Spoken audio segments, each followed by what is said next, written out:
መከራ የተቀበልክ ያዳንከን ለባህሪ ሞት የማይሰማማ አምላክ የኛን ሞት ወስደህ ያንተን ሕይወት ለኛ የሰጠህን ከሞት ወደ ሕይወት ከጨለማ ወደሚደነቅ ብርሃን ከሲኦል ወደ ገነት ያሻገርከን እስከ መቃብር ድረስ የወደድከን በአካለ ነፍስ እስከ ሲኦል ድረስ ወርደህ ነፍሳትን ከሲኦል ከባርነት ቤት ነፃ ያወጣ እንዳንተ ያለ መሐሪ ማን ነው እንበለው? አምላካችን ባለ ብዙ ምሕረት ነው፣ ባለ ታላቅ ይቅርታ ነው። ነብዩ ሚክያስ የተናገረውን ቃል እናንሳዋ። እንመለስ እስቲ ርዕሳችን ላይ በደልን ይቅር የሚል እንዳንተ ያለ አምላክ ማን ነው አለ። ቀጠለና ምሕረትን ይወዳል። ምሕረትን ስለሚወድ ውድ ዋጋ ከፍሎ ማረን፣ ለዘላለም ቁጣውን አይጠብቅም ስላለ 5500 ዘመን በመከራ እንደኖርን ለዘላለም በዲያብሎስና በሰራዊቱ አገዛዝ በሲኦል እንድንቃጠል ፈቃዱ አልሆነም። ለዘላለም ቁጣውን አልጠበቀም፣ አይጠብቅም። ተመልሶ ይመረናል አለ። ተመልሶ ማረን። ክፋታችን ይጠቀጥቃል አለ። ክፋታችንን ጠቀጠቀው ከእግራችን በታች፣ ኃጢአታችንንም በባህሩ ጥልቅ ይጥለዋል አለ። በሲኦል ባህር ኃጢአታችንን አለው። የአመፃ መዝገብ ተገለበጠ። የሞት በጉያ ተሰበረ። ጠላት ዲያብሎስንና ሰራዊቱን ከመንገዳችን ላይ በመስቀሉ ጠርቆ አስወገደ። አዳምና እኛ ልጆቹን አከበረን። ክብረ ምስጋና ለአምላካችን ለጌታችን ለመድኃኒታችን ለኢየሱስ ክርስቶስ ይሁን። የኛ አምላክ ክርስቶስ በዕፀ መስቀል ተቸነከረ፣ ተሰቀለ።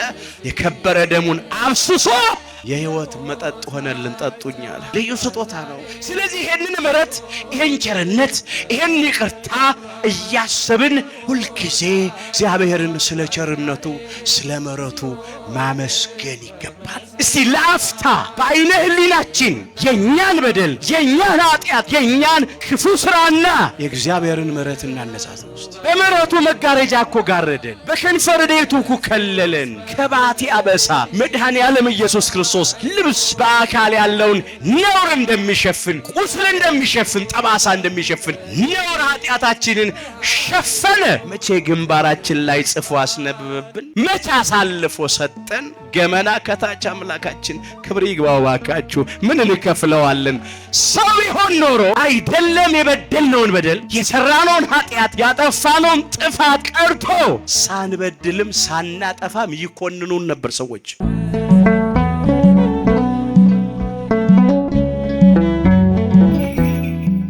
ነው መዓቱ የራቀ ምሕረቱ የቀረበ መዓቱ ያነሰ ምሕረት ቸርነቱ የበዛ ጻድቅ የባህሪ አምላክ ነው። ይቀስፍ ወትረ ወይትመዓ ዘልፈ አለ። ሁልጊዜ አይቀስፍም ለዘላለምም አይቆጣም አለ። አምላካችን እግዚአብሔር በበደልን ቁጥር ሁልጊዜ የሚቀስፍ አይደል፣ ወይም ደግሞ እግዚአብሔር ለዘላለም የሚቆጣብን አምላክ አይደለም። በዳዊት መዝሙር 102 ከቁጥር 8 ጀምሮ አባታችን ክቡር ዳዊት የዘመረው መዝሙር ነው። እንግዲህ እግዚአብሔር በባህሪው መሐሪ ነው፣ ይቅር ባይ ነው፣ ቸር ነው፣ ሩህሩህ ነው።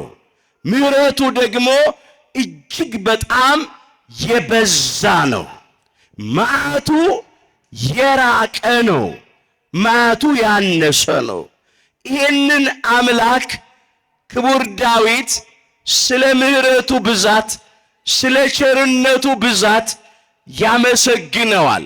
በተለይ በዚህ በዳዊት መዝሙር 135 ከቁጥር 1 ጀምሮ ስንመለከት እንዲህ እያለ አንስቷል። ግነዩ ለእግዚአብሔር እስመ ኄር እስመ ለዓለም ምሕረቱ፣ እግዚአብሔርን አመስግኑ ቸር ነውና ምሕረቱ ለዘላለም ነውና አለ። እስቲ ባካችሁ ይህንን አምላክ በደንብ አድርገን እናመስግነው። ግነዩ ለእግዚአብሔር እስመ ኄር እስመ ለዓለም ምሕረቱ፣ እግዚአብሔርን አመስግኑ ቸር ነውና ምሕረቱ ለዘላለም ነውና። ግነዩ ለአምላክ አማልክት እስመ ለዓለም ምሕረቱ የአማልክትን አምላክ አመስግኑ ምሕረቱ ለዘላለም ነውና። ግነዩ ለእግዚአብሔር የጌቶችን ጌታ አመስግኑ እስመ ለዓለም ምሕረቱ ለዘላለም ነውና እያለ ነው በስፋት ያመሰገነው። ለምን? የእግዚአብሔር ምሕረቱ ደግሞ ለዘላለም ስለሆነ ለጥቂት ጊዜ ብቻ አይደለም፣ ለዘላለም ምሕረቱ የበዛ አምላክ ስለሆነ ማለት ነው። ለእስራኤል ዘሥጋ ያደረገውን ምሕረት ያደረገውን ቸርነት እስቲ በጥቂቱ እንመልከት። ሁላችን እንደምናውቀው እስራኤል ዘሥጋ ከ430 ዘመን የግብፅ የመከራ ኑሮ በኋላ በእግዚአብሔር ቸርነት በ9 ታላላቅ ተአምራት በ10ኛ ሞተ በኩር በ11ኛ ስጥመተ ኤርትራ ባህር ከግብፅ ከባርነት ቤት ነፃ አውጥቷቸዋል። ቀን ፀሐይ እንዳያቃጥላቸው በ7 አይነት ደመና ይመራቸው ነበር። ሌሊት ጨለማ እንዳያስደነግጣቸው፣ እንዳይረባቸው ከሰማይ መና አውርዶ መግቧቸዋል። እንዳይጠማቸው ከአለት ከጭንጫ ከድንጋይ ላይ ውሃ አፍልቆ አጠጥቷቸዋል። በሚገርም ሁኔታ ማለት ነው። እስራኤል ዘሥጋ የነጻነት ጉዞ በሚጓዙበት ጊዜ በመንገድ ላይ እግዚአብሔርን ተፈታተኑት። እግዚአብሔርን ትተው ጣዖትን ያመልኩ ነበረ። እንደገናም ከአሕዛብ ጋር ያመነዝሩ ነበረ። ወደ ግብፅ መመለስ ይሻለናል ብለው በራሳቸው ላይ አለቃ ሹመው ግብፅ ለመውረድ ይመኙ ነበር። በመሪባ ውሃ እግዚአብሔርን ይፈታተኑት ነበረ። አላደመጡትም፣ አልታዘዙትም፣ ፈቃዱን አልፈጸሙም። እንዲህ ብሎ መዝግቦታል። በተለይ በመጽሐፈ ነህምያ ምዕራፍ 9 ላይ ይህን ሙሉ ታሪክ እናንተ ተመልከቱት። እኔ ወረድ ብዬ እመለከታለሁ። መጽሐፈ ነህምያ ምዕራፍ 9 ከቁጥር 16 ጀምሮ እንመልከት። ነገር ግን እነርሱና አባቶቻችን ታበዩ ይላል፣ አንገታቸውንም አደነደኑ፣ ትእዛዙንም አልሰሙም፣ ለመስማትም እምቢ አሉ፣ ያደረገላቸውንም ተአምራት አላሰቡም፣ አንገታቸውንም አደነደኑ፣ በአመፃቸውም ወደ ባርነታቸው ይመለሱ ዘንድ አለቃ አደረጉ ይላል። እስቲ በሉ ከኔ ጋራ አንተ ግን በሉ፣ በደንብ በሉ ባካችሁ፣ አንተ ግን በሉ፣ ይቅር ባይ ቸርና መሐሪ አምላክ ለቁጣም የምትዘገይ ምሕረትንም የምታበዛ ነህ። አልተውካቸውም። አልተዋቸውም። ለምን? እግዚአብሔር መሐሪና ይቅር ባይ ስለሆነ፣ ለቁጣው የዘገየ ስለሆነ፣ ምሕረቱ የበዛ ስለሆነ በምድረ በዳ አልተዋቸው። ዮርዳኖስን ከፍሎ በደረቅ አሻገራቸው። ጽኑን የኢያሪኮን ቅጥር አፍርሶ 7ቱን የአሕዛብን ነገሥታት አባሮ ማርና ወተት የምታፈልቀውን ምድረ ርስት ከነዓንን የዛሬቱን ኢየሩሳሌምን አወረሳቸው። እንደ አመፃቸው፣ እንደ በደላቸው፣ እንዳለመተዛዛቸው ቢሆን ኖሮ በምድረ በዳ ባለቁ በጠፉ ነበር። እግዚአብሔር ግን ፈጽሞ አልጨከነባቸው። በምሕረቱ ብዛት ምድረ ርስት ከነዓን አደረሳቸው። ይሄ በነጻነት ጉዞ ያደረገላቸው። ይህ ብቻ አይደለም። በኢየሩሳሌም ሲኖሩ እግዚአብሔርን የሚያመልኩበት ቤተ መቅደስ እንዲታነጽላቸው አደረገ። የሚያገለግሏቸው ሌዋውያን ካህናትን አስነሳ። የሚያስተምሯቸው፣ የሚመክሯቸው፣ የሚያጽናኗቸው አበይት ነቢያት፣ ደቂቀ ነቢያትን አስነሳላቸው። የሚመሩበትን ሕገ ኦሪትን ሰጣቸው። ምንም የጎደለ ነገር የለም። እስራኤል ዘሥጋ ግን ከአምልኮተ እግዚአብሔር ወጥተው ጣዖታትን አመለኩ። እንደ አሕዛብ ርኩሰትን አደረጉ፣ መተላለፍን አበዙ። ስለዚህ እግዚአብሔር በበደላቸው ምክንያት ቀጣቸው፣ ገሰጻቸው በሶስት መከራ ይላል። እስቲ በሉ ኃጢአትን የሚዘራ በሉ መከራን ያጭዳል። መጽሐፈ ምሳሌ ምዕራፍ 22 ቁጥር 8 ኃጢአትን የሚዘራ መከራን ያጭዳል። ስለዚህ እግዚአብሔር ለመከራ አሳልፎ ሰጣቸው። ብዙዎቹ በከለዳውያን ሰይፍ አለቁ። ከሰይፍ የተረፉት በረሃብ እንደ ቅጠል ረገፉ። ከረሃብ የተረፉት በበሽታ ተቀሰፉ። ዘር ፈጽሞ እንዳይጠፋ ጥቂቶች ተማርከው ባቢሎን ወረዱ። እግዚአብሔር ስለተጠሩበት ስለ ቅዱስ ስሙ ብሎ ራራላቸው፣ ማራቸው፣ ይቅር አላቸው። እንዲሁም ስለ ባለሟሎቹ፣ ስለ ወዳጆቹ፣ ስለ አባቶቻቸው፣ ስለ አባቶቻችን፣ ስለነ አብርሃም፣ ስለነ ይስሐቅ፣ ስለነ ያዕቆብ ብሎ ማራቸው። እግዚአብሔር ከወዳጆቹ ጋር የገባውን ቃል ኪዳን ያስባልና የእግዚአብሔር ምሕረት ከሚገለጥባቸው መንገዶች መካከል አንዱ ከቅዱሳኑ ጋር በገባው ቃል ኪዳን መሰረት የሚያደርገው ምሕረት ይቅርታ ነው። ስለዚህ ጥቂቶች ተማርከው ባቢሎን ወረዱ። ያንን መከራ ያመጣባቸው በደላቸው ነው፣ ኃጢአታቸው ነው። እስራኤል ዘሥጋ በባቢሎን በመከራ በነበሩ ጊዜ አጉረመረሙ፣ እግዚአብሔርን አማረሩ። ያን ጊዜ ነቢየ እግዚአብሔር ቅዱስ ኤርምያስ እንደዚህ አለ፣ ሰው አለ ስለ ኃጢአቱ ቅጣት የሚያጉረመርመው ስለምንድን ነው አለ። ሰቆቃወ ኤርምያስ ምዕራፍ 3 ቁጥር 39 ጀምሮ ተመዝግቧል። ሰው ስለ ኃጢአቱ ቅጣት የሚያጉረመርመው ስለምንድን ነው አለ። መንገዳችንን እንመርምርና እንፈትን፣ ወደ እግዚአብሔርም እንመለስ ይላቸው ነበረ። አንዳንድ ጊዜ እኛ የሰው ልጆች በኃጢአታችን በበደላችን ስንቀጣ እናጉረመርማለን፣ እግዚአብሔርን እናማርራለን። የእስራኤል ዘሥጋ ጠባይ ነበር። ዛሬም የኢትዮጵያውያን ጠባይ ይሄ ነው። እስቲ እንመርምር። እስራኤልን ያ መከራ ያ ቅጣት ያገኛቸው እኮ በኃጢአታቸው ምክንያት ነው።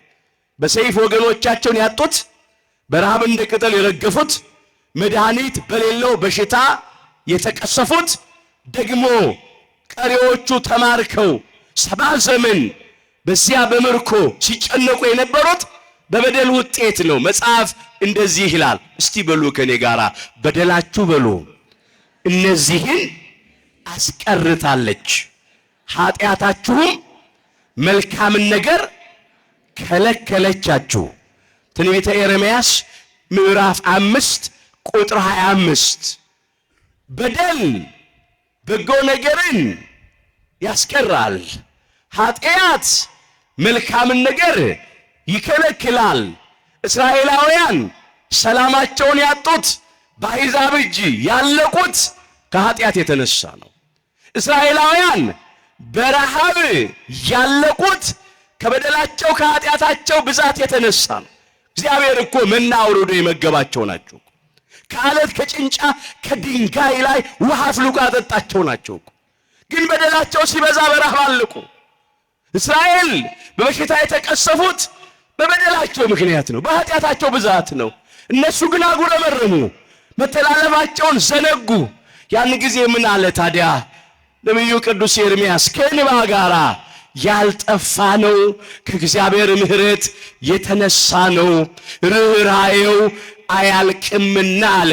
ሰቆቃወ ኤርምያስ ምዕራፍ 3 ቁጥር 22 ላይ እስቲ በሉ ያልጠፋ ነው በሉ ከእግዚአብሔር ምሕረት የተነሳ ነው፣ ርኅራኄው አያልቅምና ራሱን ከበደለኞቹ ከኃጢአተኞቹ ቆጥሮ ተናገረ ቅዱስ ኤርምያስ። የቅዱሳን ጠባያቸው ትሕትና ነው፣ ራስን ዝቅ ማድረግ ነው። እንግዲህ ነብዩ ቅዱስ ኤርምያስ ሰው ብቻ አይደለም የመሰከረለት፣ እግዚአብሔር ራሱ የመሰከረለት የእግዚአብሔር ሰው ነው። ምንድነው ያለው? እግዚአብሔር ሲመሰክርለት በሆድ ሳልሰራ አውቄሃለሁ፣ ከማኅፀን ሳትወጣም ቀድሼሃለሁ፣ ለአሕዛብም ነቢይ አድርጌሃለሁ ብሎታል። ትንቢተ ኤርምያስ ምዕራፍ 1 ቁጥር 5 ላይ ነብዩ ቅዱስ ኤርምያስ ግን ራሱን ነፃ አድርጎ ያልጠፋችሁት ከእግዚአብሔር ምሕረት የተነሳ ነው አላላቸውም። ያልጠፋ ነው አለ። የእግዚአብሔርን ምሕረት የእግዚአብሔርን ቸርነት እያሰበ ማለት ነው። ራሱን ከበደለኞች ቆጥሮ ነው የተናገረው። ያልጠፋ ነው ከእግዚአብሔር ምሕረት የተነሳ ነው። ርኅራኄው አያልቅምና አላቸው። እውነት ነው። እግዚአብሔር ኃጢአታችንን በደላችንን ቢቆጥርማ ኖሮ ሁላችን መጥፋት ይገባን ነበረ። ግን አምላካችን እግዚአብሔር በምሕረቱ ብዛት አላጠፋንም። ስለዚህ አታማሩ አላቸው፣ አታጉረምርሙ አላቸው። ኢትዮጵያውያን ዛሬም እኛ ልናማርር ልናጉረምርም አይገባንም።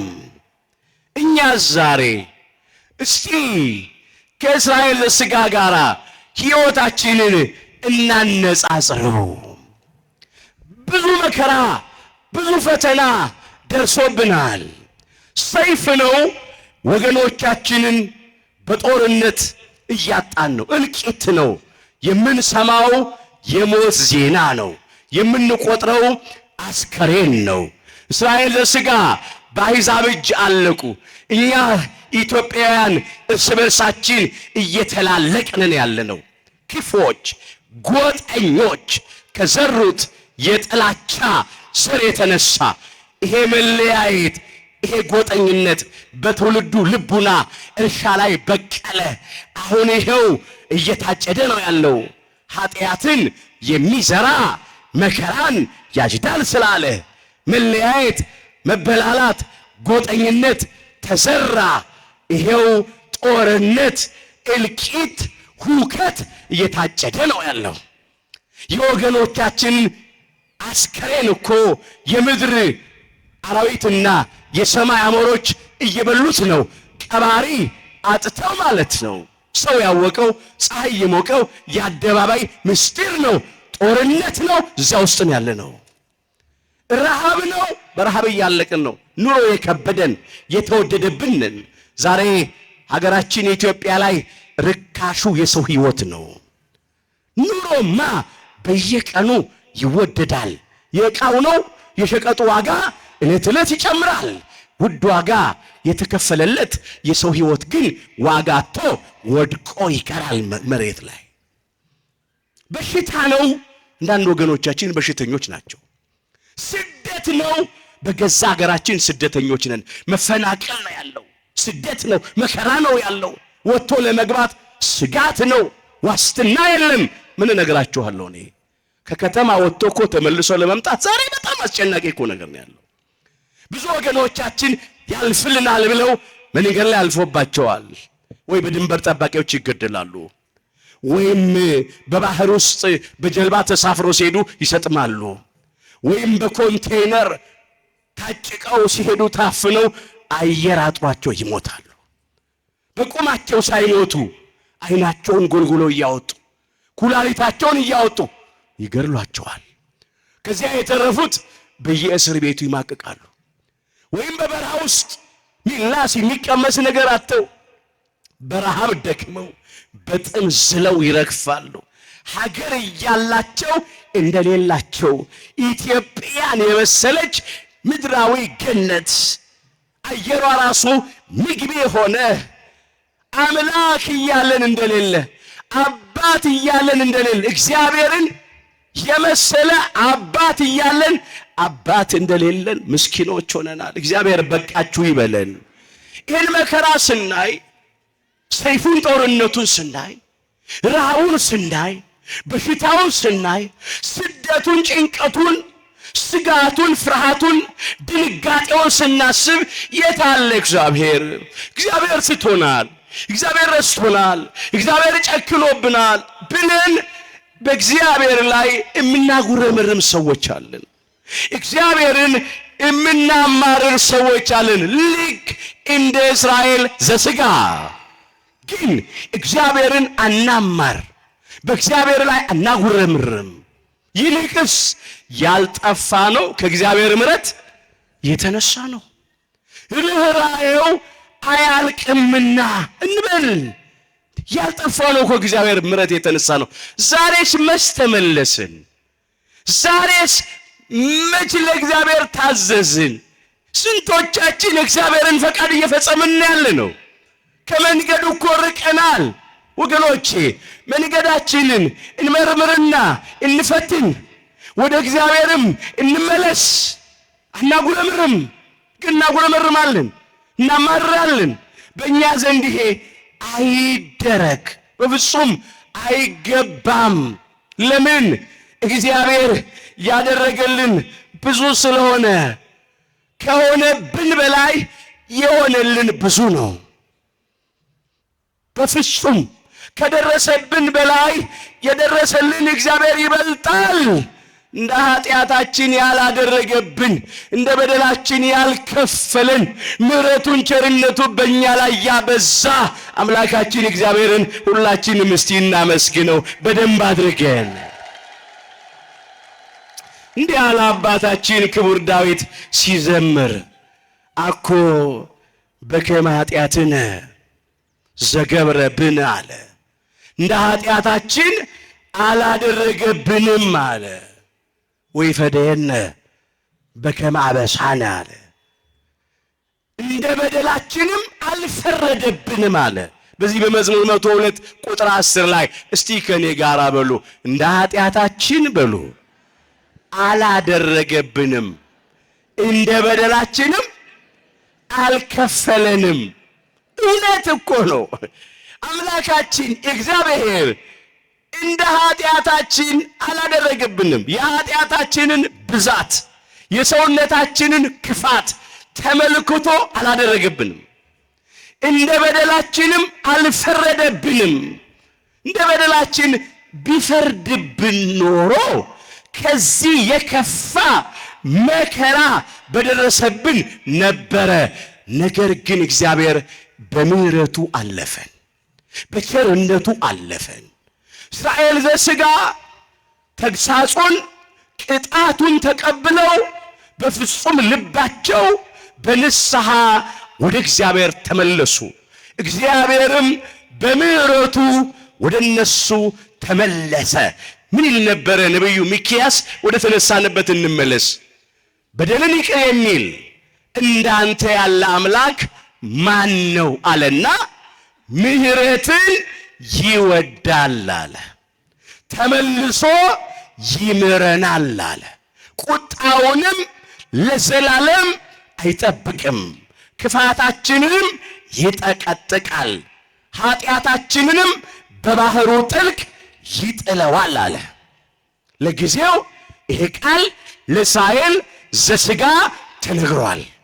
በእውነትም አምላካችን እግዚአብሔር እስራኤል ዘሥጋን ብዙ ጊዜ ተመልሶ ምሯቸዋል። ለምን? ምሕረትን የሚወድ ቸር ይቅር ባይ አምላክ ስለሆነ፣ ለዘላለም ቁጣውን የማይጠብቅ አምላክ ስለሆነ እነሱን ምሯቸዋል። ከሰባ ዘመን የባቢሎን የመከራ ኑሮ በኋላ ወደ ኢየሩሳሌም መልሷቸዋል። ከተበተኑበት ሰብስቧቸዋል። ከስራታቸው ፈቷቸዋል። ቀንበራቸውን ሰብሯል። ወጥመዳቸውን በጣጥሶላቸዋል። ሐዘናቸውን ለደስታ፣ ልቅሷቸውን ለሳቅ ቀይሯል። ክብር ይግባው አምላካችን እግዚአብሔር በምሕረቱ ይሄንን አደረገ። እኛንም ወገኖቼ ኢትዮጵያውያን ተመልሶ ይምረናል። ይህም የመከራ ጊዜ ያልፋል። እንዲህ በጦርነት እርስ በርስ እንደተላለቅን እንዳዘን እንደታወክን አንኖርም። የሰላም ዘመን እግዚአብሔር ያመጣል።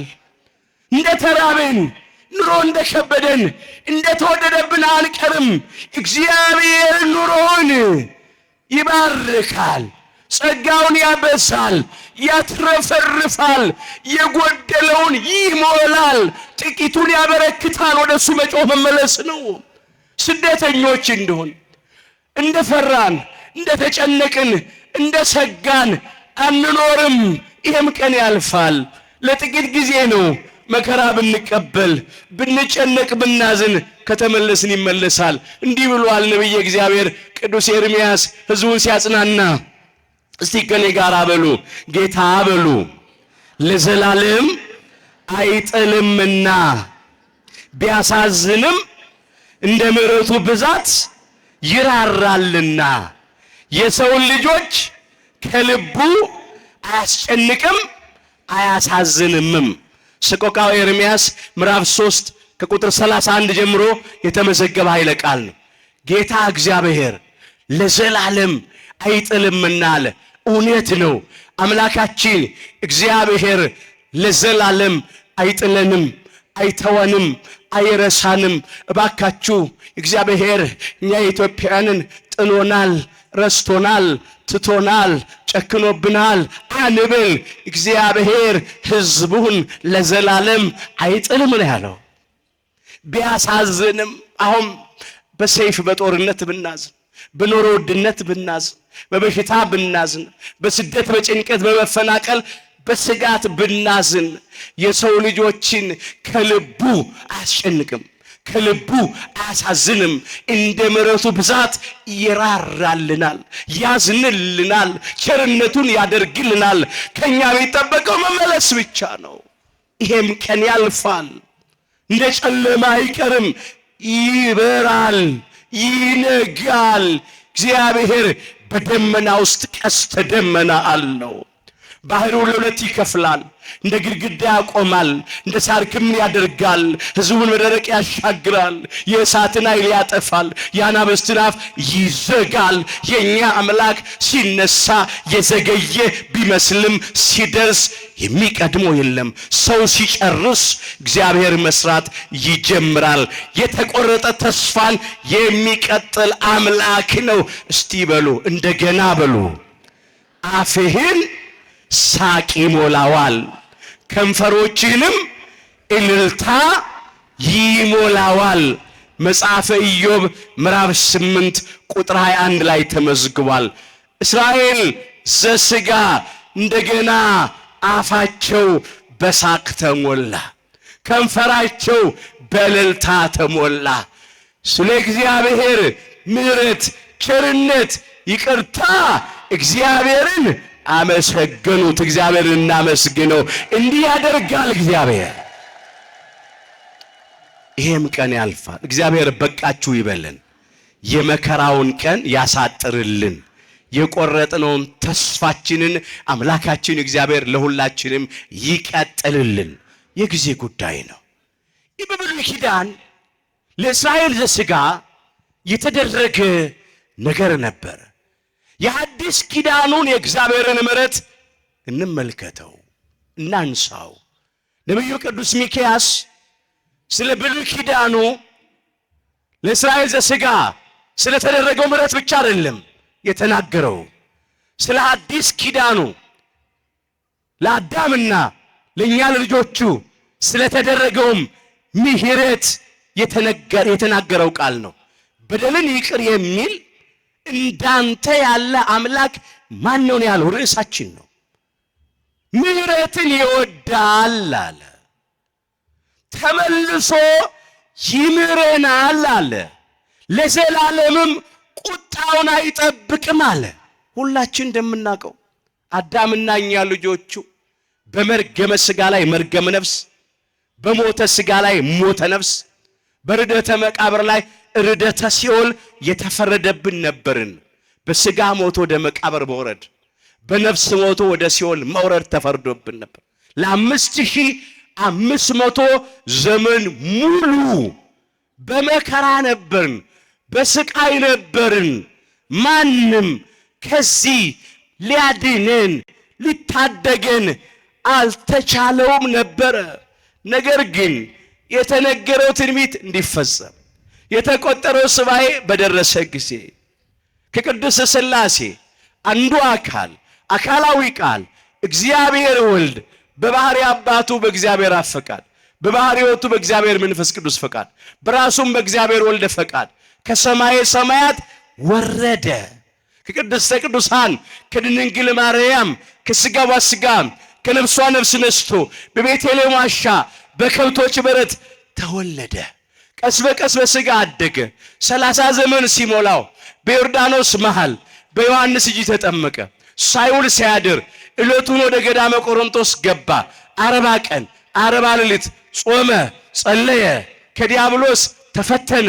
ዲያብሎስን ድል አድርጎ ዲያብሎስን ድል የምናደርግበትን ኃይል ለእኛ ለልጆቹ ካደለ በኋላ ሕማነ ሥጋን በእጁ ታምራት ሕማነ ነፍስን በቃሉ ትምህርት እየፈወሰ ተመላለሰ።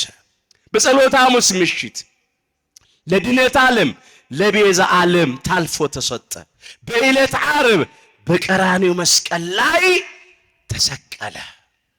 ምሕረቱን እንዲህ አደረገ። የሐዲስ ኪዳኑ ምሕረት ከአይምሮ በላይ ነው። በቋንቋም አይገለጥም፣ ከቋንቋ በላይ ነው። እንዲህ ብሎ ቅዱስ ጳውሎስ ያመጣዋል። ኤፌሶን ምዕራፍ 2 ቁጥር 4 ጀምሮ እግዚአብሔር ይላል በምሕረቱ ባለጸጋ ስለሆነ ከወደደን ከትልቅ ፍቅሩ የተነሳ በበደላችን ሙታን እንኳን በሆን ጊዜ ከእርሱ ጋር ሕይወትን ሰጠን ይላል። እግዚአብሔር በምሕረቱ ባለጸጋ ስለሆነ ምሕረት ቸርነት የባህሪ ገንዘቡ ስለሆነ ማለት ነው። ባለ ብዙ ምሕረት ነው። ባለ ታላቅ ይቅርታ ነው። ይሄን ሲል ነው በምሕረቱ ባለጸጋ ስለሆነ። ምሕረት የእግዚአብሔር ጸጋ ነው፣ ስጦታ ነው። አስተውሉ ወገኖቼ። ከወደደን ከትልቅ ፍቅሩ የተነሳ አለ። ቋንቋ ያጥረው ነው። ፍቅሩ ታላቅ ነው። ትልቅ ታላቅ ብቻ አይደለም፣ ፍቅሩ ጥልቅም ነው፣ ከአይምሮ በላይ ነው። በገዛ ፈቃዱን የወደደን፣ እኛ ሳንወደው ነው እሱ አስቀድሞ የወደደን። ያለምንም ቅድመ ሁኔታና መስፈርት እንዲያው ነው የወደደን። ኃጢአተኞች ሳለን ነው የወደደን። ጠላቶቹ ሳለን ነው የወደደን። ከትልቅ ፍቅሩ የተነሳ አለ በበደላችን ሙታን እንኳን በሆን ጊዜ በኃጢአታችን ምክንያት በሞተ ሥጋ ላይ ሞተ ነፍስ የተፈረደብን ሳለን ማለቱ እኮ ነው። ከክርስቶስ ጋር ሕይወትን ሰጠናል። እንግዲህ እግዚአብሔር መሐሪ ይቅር ባይ ቸር ሩሩ እንደሆነ አባታችን ሊቀ ነቢያት ሙሴ በሕግ መጻሕፍቱ ጽፏል። አባታችን ክቡር ዳዊት በመዝሙራቱ ዘምሯል። ቅዱሳን ነቢያት በየዘመናቱ በትንቢት ተናግረዋል። ግን ከቃል በላይ የበረታ ነገር አለ። የኛ አምላክ በአዲስ ኪዳን ምሕረቱን ያደረገልን በዕለተ ዓርብ በቀራንዮ መስቀል ላይ ተሰቅሎ ነው። ውድ ዋጋ ከፍሎ ነው። ቅዱስ ሥጋውን ቆርሶ ነው። ክቡር ደሙን አፍስሶ ነው። ነፍሱን ለመስቀል ሞት አሳልፎ ሰጥቶ ነው። ሰምታችሁ ታውቃላችሁ? አይታችሁ ታውቃላችሁ?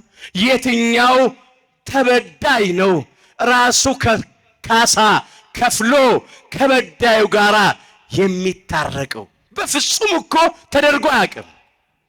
የኛ አምላክ እሱ ተበድሎ እንደገና እንደ በዳይ ካሳ ከፍሎ ታረቀን፣ ማረን፣ እራራልን፣ ይቅር አለን። ክብር ምስጋና ይግባው አምላካችን ጌታችን መድኃኒታችን ኢየሱስ ክርስቶስ። የተለመደው የሚታወቀው ነገር በዳይ ካሳ ከፋይ ነው። ተበዳይ ካሳ የሚከፈለው ነው። የብር ይሆናል፣ የወርቅ ይሆናል፣ ካሳ ይከፈላል ለተበዳይ። በዳይ ክሶ ይታረቃል። የኛ አምላክ ግን እኛ በድለነው አሳዝነነው ሳለን እሱ ካሳ ከፍሎ ታረቀን። ያውም እኮ የከፈለው ካሳ ብር እንዳይመስላችሁ፣ ወርቅ እንዳይመስላችሁ፣ ውድ ዋጋ እኮ ነው። የመጨረሻ ዋጋ እኮ ነው። መተኪያና መለኪያ የሌለው ዋጋ እኮ ነው። ራሱን ከፍሎ ታረቀን፣ ማረን፣ ይቅራልን። እኛ ለመማር ይቅር ለመባል የከፈልነው ምንም ዋጋ የለም። እሱ ግን እኛን ለመማር የህይወት ዋጋ ከፍሏል። ክብር ምስጋና ይግባው። የህይወት ዋጋ ከፍሏል። ይህንን ማሰብ ያስፈልጋል። እሱ ተበደለ፣ እሱ ራሱ ካሳ ከፋይ ሆነ። ደግሞ የከፈለው ካሳ ራሱን ነው። ይህንን ነው ቅዱስ ዮሐንስም ያነሳው። እርሱ አለ ስለኛ ነፍሱን አሳልፎ ሰጥቷልና በዚህ ፍቅርን አውቀናል አለ። አንደኛ ዮሐንስ ምዕራፍ 3 ቁጥር 16 ላይ ፍቅር ከሚገለጥበት መገለጫዎች መካከል አንዱ ስጦታ ነው። ፍቅር በስጦታ ይገለጣል። አምላካችን ፍቅሩን የገለጠልን ራሱን ለመስቀል ሞት አሳልፎ እስከ መስጠት በመድረስ ነው። እርሱ አለ አምላካችን ጌታችን መድኃኒታችን ኢየሱስ ክርስቶስን ነው። ነፍሱን አለ ስለኛ ለመስቀል ሞት አሳልፎ ሰጥቷልና በዚህ ፍቅርን አውቀናል። አምላካችንን ምን ያህል ነው የምትወደን ብንለው እንዲህ ይለናል። እሱ በዕለተ ዓርብ በቀራንዮ መስቀል ላይ ተሰቅዬ ስጋዬን ቆርሼ ደሜን አፍስሼ ነፍሴን ለመስቀል ሞት አሳልፌ እስክሰጥላችሁ ደርሼ ወድጃችኋለሁ፣ እወዳችኋለሁ ይለናል። ክብር ምስጋና ይግባው። ገና ኃጢአተኞች ሳለን፣ እስቲ በሉ ገና በሉ ኃጢአተኞች ሳለን ክርስቶስ ስለኛ ሞቷልና እግዚአብሔር ለኛ ያለውን የራሱን ፍቅር ያስረዳል። ሮሜ ምዕራፍ 5 ቁጥር 8 ገና ኃጢአተኞች በደለኞች ሳለን ምንም እኮ የሚወደድ ነገር እኮ የለንም። በጎ ነገር፣ ጽድቅ፣ ቅድስና፣ ንጽሕና የለንም እኮ። ገና ኃጢአተኞች ሳለን ክርስቶስ በዕፀ መስቀል ላይ ተሰቅሎ በስጋ ስለኛ ሞቶልናልና እግዚአብሔር ለኛ ያለውን የራሱን ፍቅር ያስረዳል አለ። ከቃል ይልቅ ተግባር ይሰብካል። የኛ አምላክ ፍቅሩን የገለጠው እንዲህ አድርጎ ነው፣ ያውም ኃጢአተኞች ሳለን ነው። ጻድቃን ቅዱሳን ሳለን ይሄ ተደርጎልን ቢሆን ብዙም ላይ ደንቅ ይችል ይሆናል። ኃጢአተኞች ሳለን ነው የሞተልን፣ ራሱን አሳልፎ የሰጠልን። ይሄ ከአይምሮ በላይ የሆነ ፍቅር ነው። ፍቅር ደግሞ ምሕረት በማድረግ ይገለጣል። ይቅርታን በማደል ይገለጣል። የኛ አምላክ ፍቅሩን ምሕረት በማድረግ ገለጠ። ምሕረቱ ለአዳምና ለልጆቹ ሁሉ የተደረገ ነው ያለ ልዩነት። ምሕረቱ ይቅርታው ሰቅለው ለገደሉት የተደረገ ነው። 13ቱን ሕማማተ መስቀል አሳይተው ሰቅለው ለገደሉት ለነኛ ምን አለ? በመስቀል ላይ ሳለ ከተናገራቸው ከሰባቱ 10 መስቀሎች መካከል አንዱ ምንድነው የሚለው? አባ ስረይሎሞ እስመ በዘይአምሩ ይገብሩ አለ። አባት ሆይ የሚያደርጉትን አያውቁምና ይቅር በላቸው። የሉቃስ ወንጌል ምዕራፍ 23 ቁጥር 34 ላይ የተመዘገበ ኃይለ ቃል ነው። የማያውቁትን ያደርጋሉ። ቢያውቁ ኖሮ ቢያስተውሉ ኖሮማ ሰቅለው አይገድሉኝም ነበር፣ ይህን ሁሉ መከራ ስቃይ አሳዩኝም ነበረ። ስለዚህ ማራቸው አለ፣ ይቅር በላቸው አለ። እሱ ራሱ ማሪ አምላክ ነው፣ ይቅር ባይ አምላክ ነው። ከባህሪ አባቱ ከእግዚአብሔር አብ ከባህሪ ሕይወቱ ከእግዚአብሔር መንፈስ ቅዱስ ጋር የተካከለ አንድ አምላክ ነው እግዚአብሔር ወልድ ኢየሱስ ክርስቶስ። ለምንድን ነው የሚያደርጉትን አያውቁምና ይቅር በላቸው ብሎ ይህንን ቃል የተናገረው? ስለ ሁለት ነገር ነው። አንደኛው በቃል የተናገረውን በተግባር ለመፈጸም ነው። እንዲህ እያለ ያስተምር ነበረ። ጠላቶቻችሁን ውደዱ፣ የሚረግሟችሁን መርቁ፣ ስለሚያሳድዷችሁ ጸልዩ፣ ክፉ ለሚያደርጉባችሁ መልካም አድርጉ ብሏል በማቴዎስ ወንጌል ምዕራፍ 5 ቁጥር 44 ጀምሮ። በቃል የተናገረውን በተግባር ፈጸመው። እንደተናገረ አልተወም። የኛ አምላክ ተናግሮ የሚፈጽም ነው። ላያደርግ የማይናገር ከተናገረ የሚያደርግ የማያስቀር ስለሆነ ማለት ነው። ሁለተኛው አባቶይ የሚያደርጉትን አያውቁምና ይቅር በላቸው ያለው ለአራያነት ነው፣ ለአብነት ነው።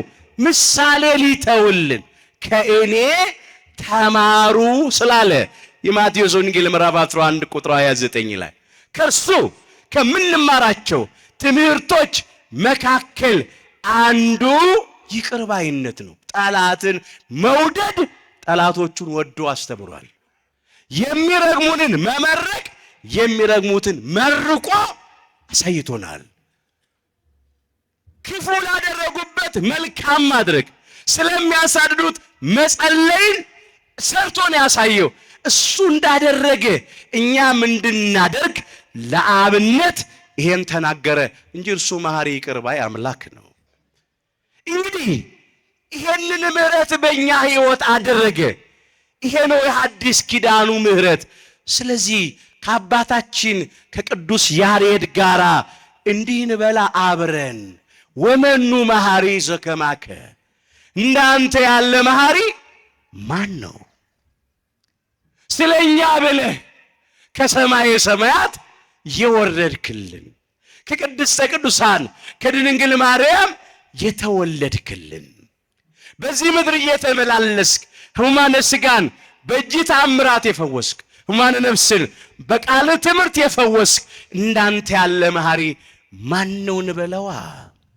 ስለኛ ብለህ እርቃንህን ውለህ ጸጋህን ያለበስከን፣ ተቸንክረ ከችንካር ያላቀከን፣ እየቆሰልክ የፈወስከን፣ እየተዋረድክ ያከበርከን፣ ሐሞትና ከርቤ መራራውን ቀምሰ ጣፋጩን ያጠጣህን፣ የሾህ አክሊል ተደፍቶብህ የሕይወት አክሊል ያቀዳጀህን እንዳንተ ያለ መሐሪ ማን ነው እንበለዋ? መከራ እየተቀበልክ ያዳንከን፣ ለባህሪ ሞት የማይሰማማ አምላክ የኛን ሞት ወስደህ ያንተን ሕይወት ለኛ የሰጠህን፣ ከሞት ወደ ሕይወት፣ ከጨለማ ወደሚደነቅ ብርሃን፣ ከሲኦል ወደ ገነት ያሻገርከን፣ እስከ መቃብር ድረስ የወደድከን፣ በአካለ ነፍስ እስከ ሲኦል ድረስ ወርደህ ነፍሳትን ከሲኦል ከባርነት ቤት ነፃ ያወጣ እንዳንተ ያለ መሐሪ ማን ነው እንበለዋ? አምላካችን ባለ ብዙ ምሕረት ነው፣ ባለ ታላቅ ይቅርታ ነው። ነቢዩ ሚክያስ የተናገረውን ቃል እናንሳዋ። እንመለስ እስቲ ርዕሳችን ላይ። በደልን ይቅር የሚል እንዳንተ ያለ አምላክ ማን ነው አለ። ቀጠለና ምሕረትን ይወዳል አለ። ምሕረትን ስለሚወድ ውድ ዋጋ ከፍሎ ማረን፣ ለዘላለም ቁጣውን አይጠብቅም ስላለ 5500 ዘመን በመከራ እንደኖርን ለዘላለም በዲያብሎስና በሰራዊቱ አገዛዝ በሲኦል እንድንቃጠል ፈቃዱ አልሆነም። ለዘላለም ቁጣውን አልጠበቀም አይጠብቅም ተመልሶ ይመረናል አለ ተመልሶ ማረን ክፋታችንን ይጠቀጥቃል አለ ክፋታችንን ጠቀጠቀው ከእግራችን በታች ኃጢአታችንንም በባህሩ ጥልቅ ይጥለዋል አለ በሲኦል ባህር ኃጢአታችንን ጣለው የአመፃ መዝገብ ተገለበጠ የሞት በውጊያ ተሰበረ ጠላት ዲያብሎስንና ሰራዊቱን ከመንገዳችን ላይ በመስቀሉ ጠርቆ አስወገደ አዳምና እኛ ልጆቹን አከበረን ክብር ምስጋና ለአምላካችን ለጌታችን ለመድኃኒታችን ለኢየሱስ ክርስቶስ ይሁን ይህንን ማሰብ ያስፈልጋል ወገኖች የአዲስ ኪዳኑ ምሕረት ይህንን ይመስላል ምን አለ ቅዱስ ያሬድ ከኖህ ጋራ ኪዳንን ያጸና እንዳንተ ያለ መሐሪ ማን ነው አለ አሁን አባታችን አባ ጽጌ ድንግል በዚህ በማኅሌተ ጽጌው እንዲህ ብሎ አንስቷታል እመቤታችንን ቀስተ ደመና ማርያም ትምህርተ ኪዳኑ ለኖህ አላት ዘእግዚአብሔር ሴመኪ ለተስካረ ምሕረት ወፍታ አላት በደንብ አስተውላችሁ ተከታተሉ ወገኖቼ እንዲህ ብሎ ነው ያመሰግናት ማርያም ቀስተ ደመና የኖህ የኪዳን ምልክቱ እነሆ ለምሕረትና ለፍርድ እግዚአብሔር የሾመሽ አላት እንዲህ ለሁላችን የምናውቀው ታሪክ ነው በኖህ ዘመን የነበሩ የሰው ልጆች ኃጢአታቸው እጅግ በዛ እግዚአብሔርም ከኃጢአታቸው ብዛት የተነሳ ንፍር ውሃ ከሰማይ አዝንቦ ከምድር አፍልቆ 8 ቤተሰብ ብቻ ሲተው አጠፋቸው ዓለምን ዳግም በንፍር ውሃ ላለማጥፋት እግዚአብሔር ከኖህ ጋራ ቃል ኪዳኑን አጸና የምሕረቱ የቃል ኪዳን ምልክት ደግሞ ቀስተ ደመና ነው በኦሪት ዘፍጥረት ምዕራፍ 9 ከቁጥር 11 እስከ 17 ይሄ ታሪክ ተመዝግቧል ቀስቴን በደመና ላይ አደርጋለሁ አለ በቃ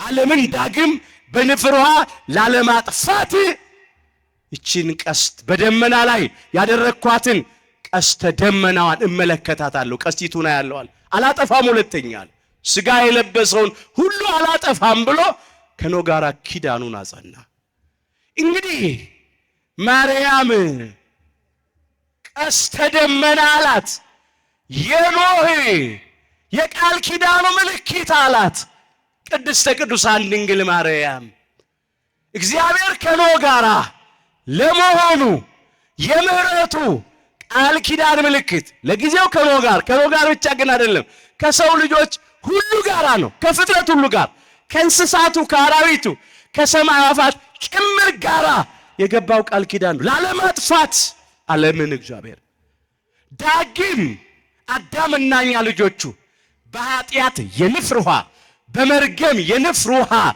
እንዳንጠፋ ከእግዚአብሔር የተሰጠችን የመዳን ምልክት የስርየት ምልክት የነጻነት የሕይወት የምሕረት ምልክት ኪዳነ ምሕረት ቅድስተ ቅዱሳን ንጽሕተ ንጹሐን ብጽዕተ ብፁዓን ድንግል ማርያም ወላዲተ አምላክ ናት አማናዊት ቀስተ ደመና ክብር ይግባት ድንግል ማርያም ወላዲተ አምላክ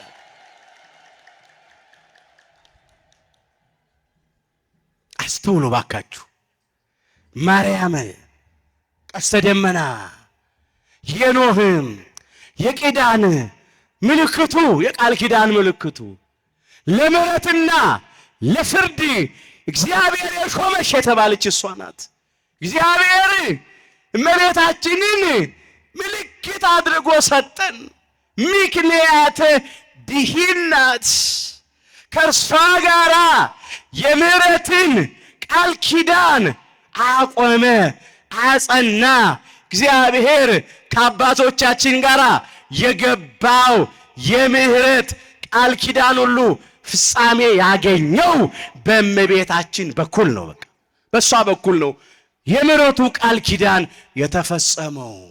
እግዚአብሔር ከኛ ጋር አይሆኑ፣ እኛ ከእግዚአብሔር ጋር አይሆን ነው። ከመቤታችን ተወልዶን አምላካችን። ስለዚህ ዓለም በእሷ ምክንያት ዳነ።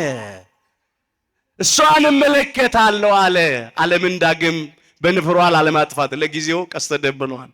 ዛሬም አዳምና እኛ ልጆቹ ዳግም እንዳንጠፋ በኃጢአት ንፍሯ እንዳንጠፋ እግዚአብሔር ምልክት አድርጎ የሰጠን እመቤታችንን ነው። ክብር ይግባት። እሷን ተመልክቶ ይማረን፣ ደግሞ ይምረናል። ተመልሶ ማረን፣ ተመልሶ ይቅራለን፣ ተመልሶ እራራልን። ይህንን ማሰብ ያስፈልጋል። ከኖህ ጋር ኪዳን ያጸናለ ለእስራኤል መናን ያወረድክን ያለው ቅዱስ ያሬድ ለእስራኤል መና ወርዶላቸው በሉ። ግን ብዙዎቹ በምድረ በዳ ሞቱ። መናውም እንደገና የሚያስርብ ነው። ከአለት ከጭንጫ ከድንጋይ ላይ ውሃ ፈልቆላቸው ጠጡ። ያም ዳግም የሚያስጠማ ነው። እኛ ግን እንዲህ እንበለው፣ ለእስራኤል ዘነፍስ ለአዲስ ኪዳን እስራኤሎች መና ሆነ ከሰማይ ወርደህ ቅዱስ ሥጋህን ቆርሰህ ብሉኝ ያልከን፣ ክቡር ደምን አፍስሰህ ጠጡኝ ያልከን እንዳንተ ያለ መሐሪ ማን ነው እንበለዋ? አነ ውእቱ ህብስተ ሕይወት ዘወረደ እምሰማይ አለ። ከሰማይ የወረደ የሕይወት እንጀራ እኔ ነኝ አለ ክርስቶስ። ሰው ከዚህ እንጀራ ቢበላ ለዘላለም በሕይወት ይኖራል እንጂ ሞትን አያይም አለ። እኔም ስለ ዓለም ሕይወት የምሰጠው እንጀራ ሥጋዬ ነው አለ። የዮሐንስ ወንጌል ምዕራፍ 6 ቁጥር 51 ላይ እስራኤል ከሰማይ መና ወርዶላቸው በሉ ሞቱም አለ። ለእኛ ግን ራሱ አካላዊ ቃል እግዚአብሔር ወልድ ከሰማይ ሰማያት ወረደ፣ ከቅድስተ ቅዱሳን ከድንግል ማርያም ተወለደ፣ ቅዱስ ሥጋውን ቆርሶ የሕይወት ምግብ ሆነ፣ ክቡር ደሙን አፍስሶ የሕይወት መጠጥ ሆነ። ስለዚህም አዳነን። በልተን እንደሞትን በልታችሁ ዳኑ ብሎ በዕፀ መስቀል ላይ ራሱን መስዋዕት አድርጎ ሰጠ። ይሄንን ነው ማሰብ የሚያስፈልገው። ይሄን ደግሞ የሕይወት ምግብ የሕይወት መጠጥ ወልዳ የሰጠችን ቅድስተ ቅዱሳን ድንግል ማርያም ናት። ከሷ ተወልዶ ነው ዓለሙን ያዳነው። ስለዚህ ከአባታችን ከአባ ሕርያቆስ ጋራ እንዲህ እንበላት እመቤታችንን፣ ኦ ማርያም በእንተዝህ ናፈቅረኪ ወናበየኪ ስመ ወለድኪ ለነ መብላ ጽድቅ ዘበአማን ወስቴ ሕይወት ዘበአማን እንበላት። ማርያም ሆይ ስለዚህም እንወድሻለን፣ ከፍ ከፍም እናደርግሻለን። እውነተኛውን የጽድቅ መብልንና እውነተኛውን የሕይወት መጠጥ ወልደሽልናልና እንበላት። ክብር ይግባት ቅድስት ኪዳነ ምሕረት ድንግል ማርያም ወላዲተ አምላክ። ይህን የተደረገልን ለእኛ ሚበላ ምግብ ሚጠጣ መጠጥ ሆኖ ቀረበልን። እነሱ ከአለት የፈለቀ ውሃ ይጠጡ ነበረ። አለቱ በበትር ይመታ ነበረ። የኛ አምላክ ክርስቶስ በዕፀ መስቀል ተቸነከረ፣ ተሰቀለ፣ የከበረ ደሙን አፍስሶ የሕይወት መጠጥ ሆነልን። ጠጡኝ አለ። ልዩ ስጦታ ነው። ስለዚህ ይሄንን ምሕረት፣ ይሄን ቸርነት፣ ይሄን ይቅርታ እያሰብን ሁልጊዜ እግዚአብሔርን ስለ ቸርነቱ ስለ ምሕረቱ ማመስገን ይገባል። ከፍ ከፍ ማድረግ ይገባል። የመጀመሪያው ነገር እሱ ነው። ዛሬስ ቢሆን በሕይወታችን ምን ያልተደረገልን ምሕረት አለ? በግል ሕይወት ብዙ ምሕረት ብዙ ይቅርታ ተደርጎልናል። እናውቃለን እኮ ሕይወታችንን እንዴ ሲንመር ራሳችንን ሰው አየኝ ያላየን ብለን ጨለማ ተገን አድርገን ደጃፍ ዘግተን የበደልነው በደል የሰራነው ኃጢአት ብዙ ነው። የኛ አምላክ ግን በምሕረቱ ዛሬም ጎበኘን። እስቲ በሉ አቤቱ በሉ። ኃጢአትንስ ብትጠባበቅ ኖሮ እፊትህ ማን ይቆም ነበር? ይቅርታ ካንተ ዘንድ ነው። መዝሙር 129 ቁጥር 3 ላይ ተመዝግቧል። አቤቱ አለ አባታችን ክቡር ዳዊት፣ ኃጢአታችንን ብትጠባበቅ ብትቆጥር ብታስብ ኖሮ እፊት ማን ይቆም ነበር? መሠዊያ ፊት ለፊት በቃል ኪዳነ ታቦት ፊት ለፊት በቤተ መቅደስ ማን ይቆም ነበር ነው አንዱ። እሱ ብቻ ግን አይደለም። በምድር ላይ በሕይወተ ሥጋ ማን ይቆም ማን ይኖር ነበረ? ይቅርታ ግን ካንተ ዘንድ ነው አለ። ትላንትና የት ነበር የዋልነው? የት ነበር ያደርነው? እስቲ እንመርምር። ከየት ነው ዛሬ ጠዋት የመጣ ነው? እስቲ ምን ስንሰራ ነበር? ምን ስንናገር ምን ስናስብ ነበር? እያንዳንዳችን የራሳችንን ሕይወት እንመርምረው። ወይ በገቢር በድርጊት ክፉ እየሰራን በድለናል፣ ወይ በነቢብ ካንደበታችን ክፉ ቃል እየወጣ በድለናል፣ ወይም ደግሞ በሐልዮ ክፉ እየተመኘን ጠማማ ሐሳብ እያሰብን በድለናል። የኛ አምላክ ግን ምሮናል፣ ይቅር ብሎናል። ልቤን አነጻው ከኃጢአትስ ጠራው የሚል ማን ነው ይላል እዚህ መጽሐፍ ምሳሌ ምዕራፍ 20 ቁጥር 9 ላይ። ከኛ መካከል ልቤ ንጹህ ነው ከኃጢአት የጠራው ነኝ አልበደልኩም ማለት የሚችል አንድም ሰው የለም። ምናልባት የበደሉ አይነት እና መጠን ይለያይ ይሆናል እንጂ ያልበደለ ሰው ኃጢአት ያልሰራ ሰው የለም። ከሰው ስተት ከብረት ዝገት አይጠፋም ይላሉ አበው። ሰው ሆኖ የማያብስ እንጨት ሆኖ የማይጤስ የለም ይላሉ። ስለዚህም በድላለን በድለናል። እንዲህ ይላል ቅዱስ ዮሐንስ ኃጢአት የለብንም ብንል ራሳችንን እናስታለን፣ እውነትም በእኛ የለም ይላል አንደኛ ዮሐንስ ምዕራፍ 1 ቁጥር 8 ላይ። ማንም ሰው እኔ ኃጢአት የለብኝም ማለት አይችልም። ነገር ግን ምንም በደለኞች ኃጢአተኞች ብንሆንም አምላካችን በምሕረቱ እንደገና ተቀብሎናል። እስቲ ከኔ ጋር በሉ እኔ ግን በሉ በምሕረትህ ብዛት ወደ ቤትህ እገባለሁ፣ አንተንም በመፍራት በቅድስና መቅደስ እሰግዳለሁ። መዝሙር 5 ቁጥር 7። ሁልጊዜ እንዲህ ያልን እግዚአብሔርን ልናመሰግነው ይገባናል። እኔ ግን በምሕረትህ ብዛት ወደ ቤት እገባለሁ። አሁን እግዚአብሔር ቤት የገባ ነው በምሕረቱ ብዛት ነው። ባለጸጎቹ ገንዘብ ስላለን ብዙ ገንዘብ ስለምንቆጥር አይደለም። ባለስልጣኖቹ በስልጣናችን አይደለም። ባለ ዕውቀቶቹ በሁለትና በሶስት ዲግሪያችን በጥበባችን አይደለም። ዝነኞቹ ስመጥሮቹ ታዋቂዎቹ በዝናችን አይደለም።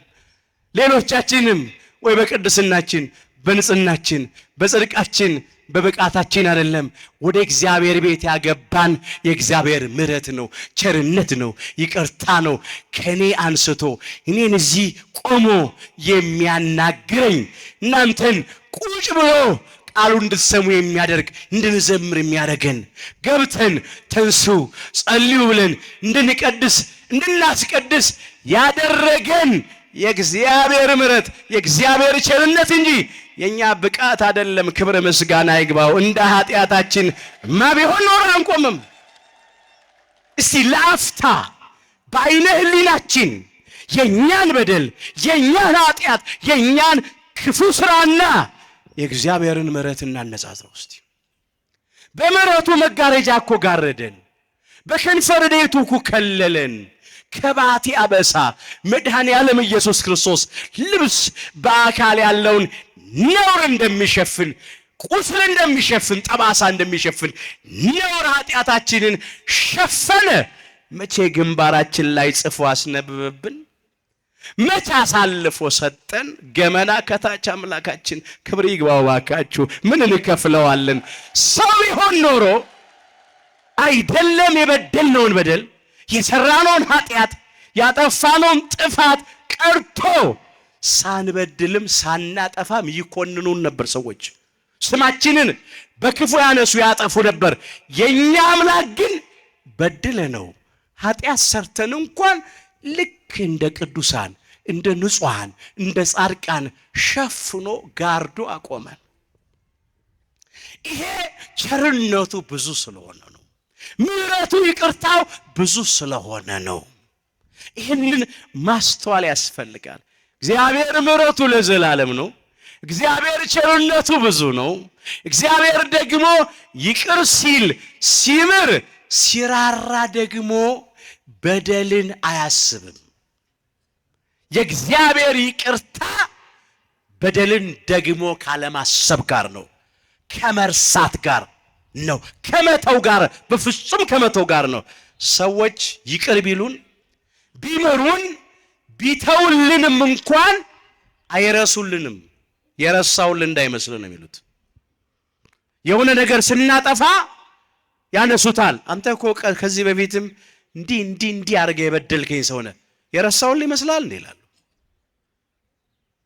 እሷም እንደዚህ ትላለች አንዳንዷ፣ አንቺ እኮ እንዲህ እኮ ያደረግሽንሽ የረሳውልሽ መስሎሻል እንዴ?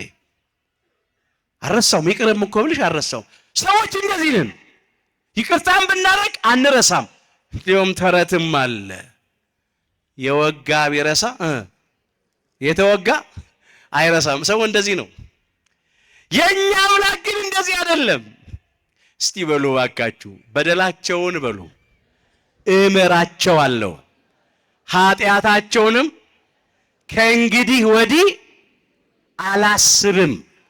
ትንቢተ ኤርምያስ ምዕራፍ 31 ቁጥር 34 ይገርም ቃል።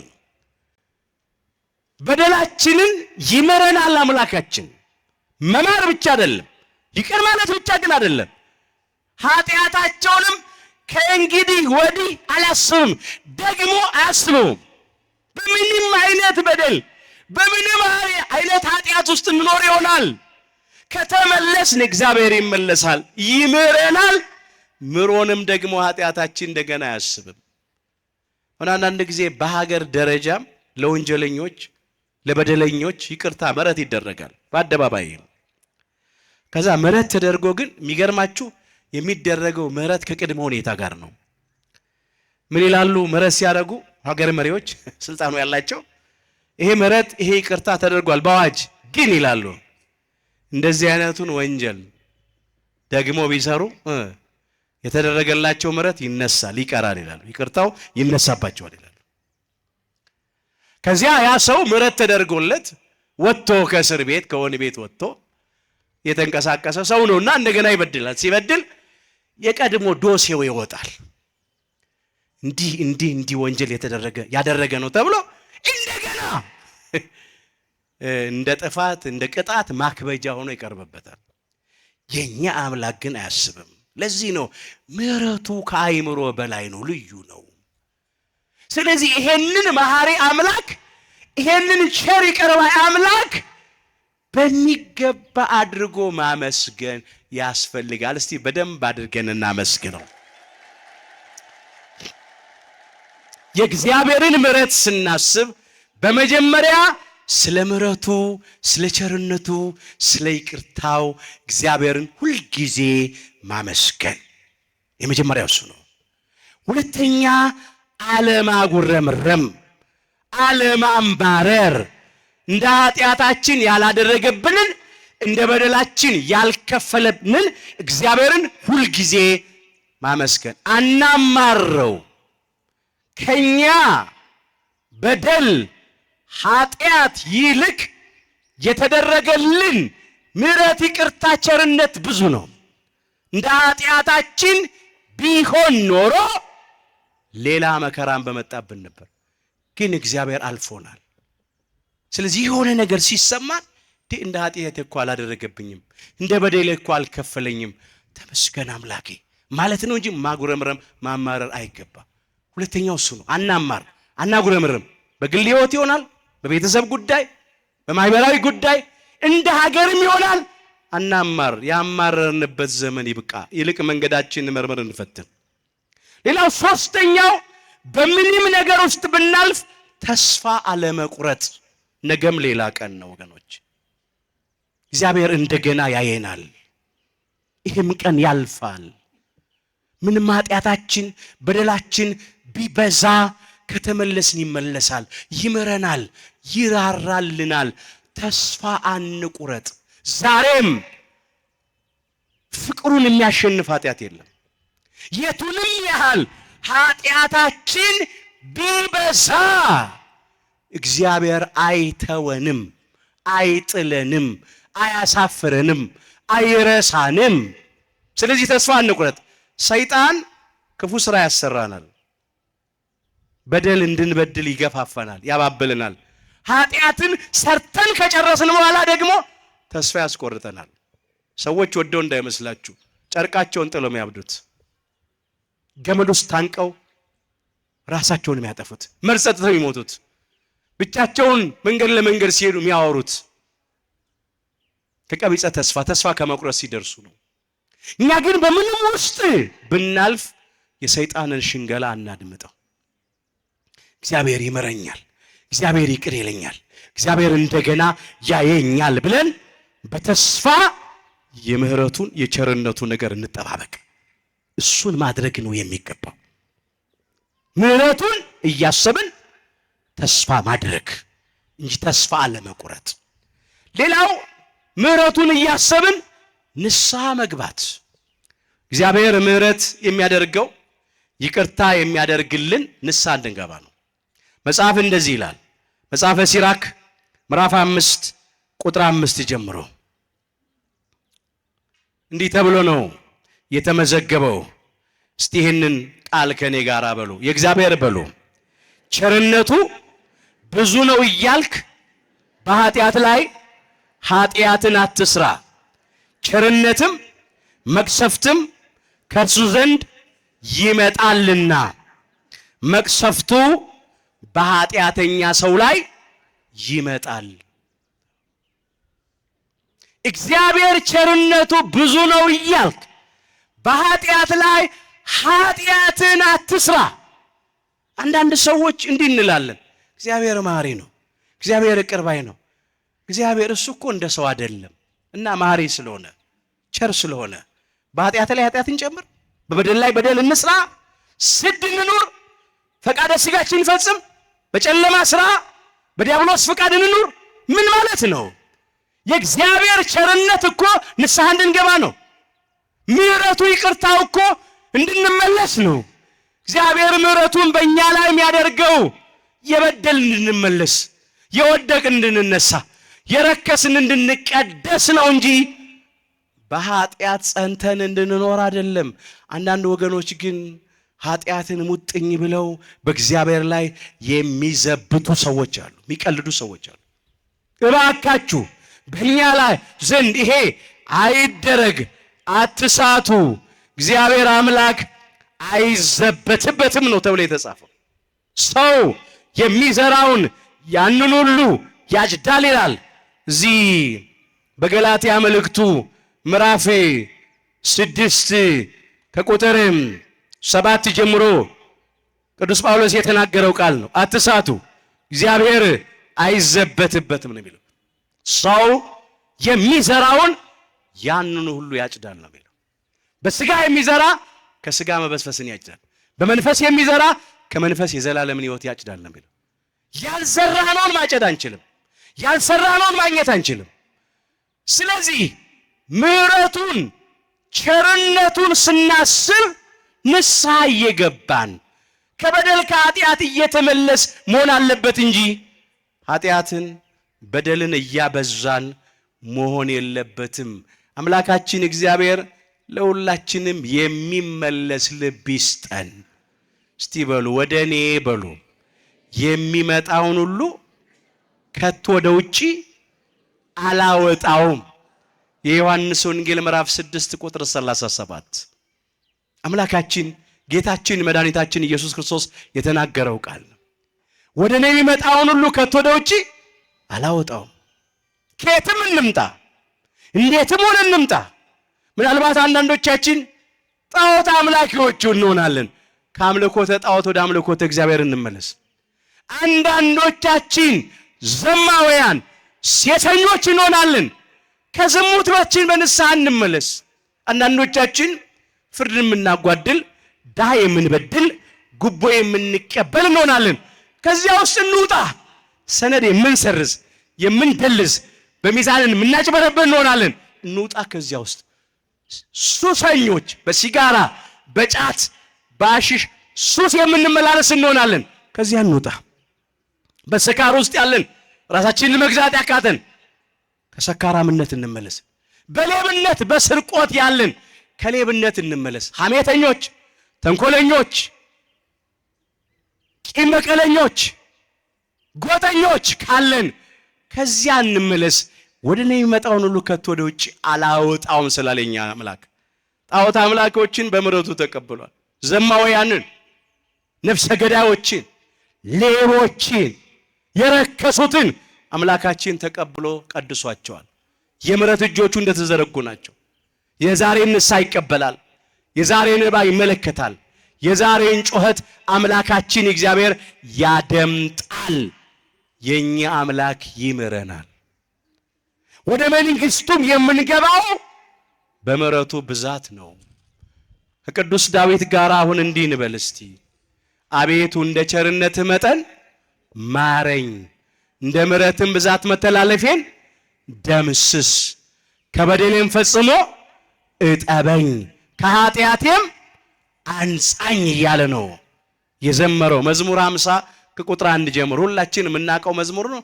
የንስሐ መዝሙራችን ነው፣ እናውቀዋለን። ግን በማስተዋል እንዘምረው።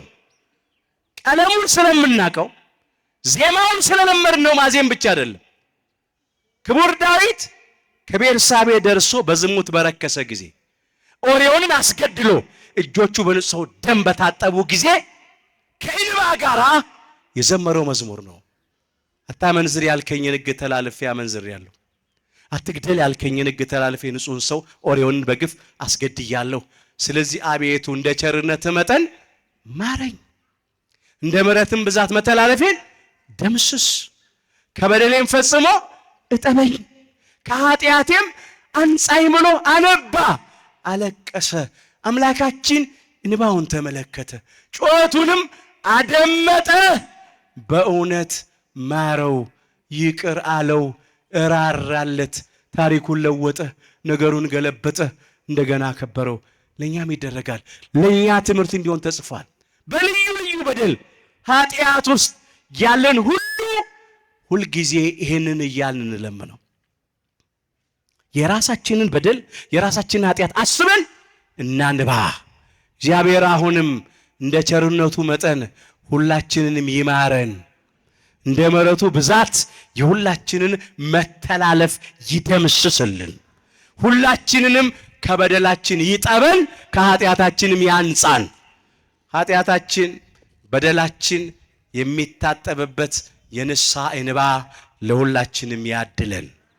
በዚህ በያዕቆብ ወንድም በይሁዳ መልእክት የተመዘገበውን አንድ ቃል እንመልከትና ይበቃናል። አንድ ምዕራፍ ብቻ ነው ያለው። እንደዚህ ብሎ መዝግቦታል። የያዕቆብ ወንድም የይሁዳ መልእክት ቁጥር 21 እንደዚህ ይላል። እስቲ በሉ ወደ ዘላለም ሕይወት በሉ የሚወስደውን የጌታችንን የኢየሱስ ክርስቶስን ምሕረት ስትጠባበቁ በእግዚአብሔር ፍቅር ራሳችሁን ጠብቁ። አስተውሉ። ወደ ዘላለም ሕይወት የሚወስደን መንግሥተ ሰማያትን የሚያወርሰን የኛ ብቃት አይደለም፣ የኛ የጽድቅ ሥራ አይደለም። ያ ምክንያት ነው፣ የእግዚአብሔር ምሕረት ነው። ወደ ዘላለም ሕይወት የሚወስደውን የጌታችን የአምላካችን የመድኃኒታችን የኢየሱስ ክርስቶስን ምሕረት ስትጠባበቁ አለ። መንግሥቱን እንኳ የምንወርሰው በምሕረቱ ብዛት ነው። ለኛ ብቃት እንደኛ ሥራ አይደለም። ሥራችን ምክንያት ነው። መስራት አለብን። በጎ ፍሬ ማፍራት፣ ጽድቅ ማድረግ አለብን፣ ግድ ነው። ከነፍስ የተለየ ሥጋ የሞተ ነው። ከበጎ ምግባር የተለየ እምነትን በራሱ ደግሞ የሞተ ነው፣ ግድ ነው። ግን በሥራችን ምንመጻደቅ አይደለም፣ ምንኮራ አይደለም። መንግሥቱንም የሚያወርሰን ምሕረቱ ነው። ይህን ምሕረት ስትጠባበቁ አለ በእግዚአብሔር ፍቅር ራሳችሁን ጠብቁ አለ። በእግዚአብሔር ፍቅር ራሳችን እንድንጠብቅ እግዚአብሔር አምላካችን ሁላችን ይርዳን። የእግዚአብሔር ፍቅር የገባው ውለታውን የሚያስብ ሰው እግዚአብሔርን አያሳዝንም፣ ከመንገዱ አይወጣም። በእግዚአብሔር ፍቅር ልቡ የተሸነፈ ሰው ማንም አያሸንፈውም። ለእግዚአብሔር ፍቅር ልቡ የተገዛን ሰው ማንም አይገዛውም። ለጸሎት ስንቆም እንዲህ እንበለው አምላካችንን፣ አምላክ እግዚአብሔር ወይ ፍቅር ልቤን ይግዛው፣ ፍቅር ልቤን ያሸንፈው እንበለው። ለእግዚአብሔር ፍቅር ልባችን ሲሸነፍ ፍቅር ነው። የገንዘብ ፍቅር አያሸንፈንም። የተቃራኒ ጾታ ፍቅር አያሸንፈንም። የዚህ ዓለም ምድራዊ ክብርና ስጋዊ ጥቅም ነገር አያሸንፈንም። የትኛውም ሰው ቢሆን ባለውለታውን ማሳዘን አይፈልግም። ግን እኔ እንዴት አድርጌ አሳዝነዋለሁ? እሱ እኮ ብዙ ያለልኝ ብዙ ያደረገልኝ ነው እኮ ይላል። ለኛ እንደ አምላካችን ያለ ባለውለታ አለ እንዴ? እሱ እኮ ነው ባለውለታችን። እሱ እኮ ነው ብዙ ያደረገልን። ምን ብዬ ልንገራችሁ? ከአይምሮ በላይ ነው። ስለዚህ ውለታውን፣ ፍቅሩን፣ ቸርነቱን እያሰብን በእግዚአብሔር ፍቅር ራሳችንን መጠበቅ አለብን። እንዲህ የሆነልኝን አምላኬን እንዴት አድርጌ በድለዋለሁ፣ እንዴት አድርጌ አሳዝነዋለሁ ብለን ከክፉ ነገር ተለይተን ሁልጊዜ በበጎ ሥራ መመላለስ አለብን። ይህንን ሁሌ ማስተዋል። አዘክሪ ምሕረተ ወአኮ መዓተ አለ አባታችን አባ ሕርያቆስ በቅዳሴ ማርያም። መዓትን ያይደለ ምሕረትን አሳስቢ። ሁልጊዜ እንደዚህ ማለት ያስፈልጋል። መዓትን ያይደለ ምሕረትን አሳስቢ። አሁንም ቅድስተ ቅዱሳን ንጽሕተ ንጹሐን ብጽዕተ ብፁዓን ድንግል ማርያም ወላዲተ አምላክ ለሁላችንም በተሰጣት የምሕረት ቃል ኪዳን ምሕረትን ታሳስብልን። በደልን ይቅር የሚል እንዳንተ ያለ አምላክ ማን ነው? ትንቢተ ሚክያስ ምዕራፍ 7 ቁጥር 18 ሁላችን ከውድቀታችን ተነስተን ከርኩሰታችን ተቀድሰን ወደ አባቶቻችን ወደ ካህናት ቀርበን ኃጢአታችን ሁሉ ተናዘን ቅዱስ ሥጋውን በልተን ክቡር ደሙን ጠጥተን መንግሥቱን እንድንወርስ ስሙን እንድንቀድስ ኃያሉ እግዚአብሔር አምላካችን ይርዳን። እግዚአብሔር አምላካችን በቸርነቱ የሁላችንንም መጨረሻችንን ያሳምርልን። ይቆየን።